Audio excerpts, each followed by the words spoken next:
Всім привіт! Сьогодні мені ще давно подарили цього брілочка, коли лабубу не були в тренді. Із Таїланда мені прислала тьотя.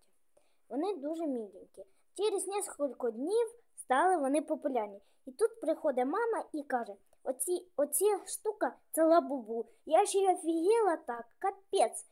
Друзів немає цієї штуки, а у мене є брілочок.